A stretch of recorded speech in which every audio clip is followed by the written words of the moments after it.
সুপ্রিয় দর্শক, আসসালামু আলাইকুম।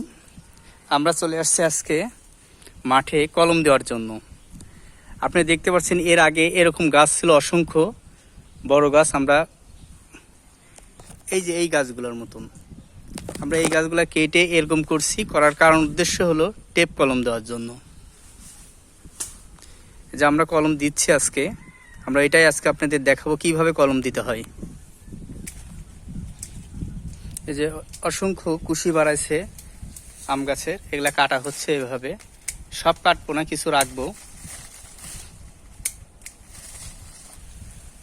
দর্শক, আপনারা দেখতে পাচ্ছেন এই যে এইভাবে গাছগুলো পরিষ্কার করতে হয়। আচ্ছা, এটা কি কলম দেওয়া হচ্ছে? এটা যে 12 মাসি কাটিমন কলমের জন্য রেডি করছি আর কি। এই হলো কাটিমন সায়ন। এই সায়নটা আমরা এখানে সেট করব। সেক্ষেত্রে এই জায়গাটা আমরা এইভাবে স্লাইড করে আমরা সেটে নেব আর কি। আমরা সেটে নেওয়ার পর আমরা এই সায়নটা আবার ওখানে সেট করার জন্য সেভাবে সেটে নেব।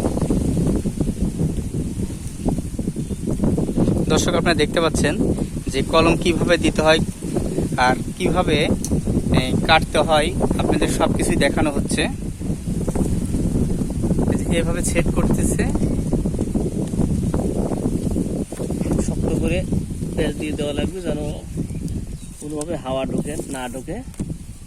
এটা হাওয়া ঢুকলে এই নষ্ট হয়ে যাবে কলমটা নাকি? হাওয়া ঢুকলে, বাতাস ঢুকলে সেটা হবে না, নষ্ট হয়ে যাবে।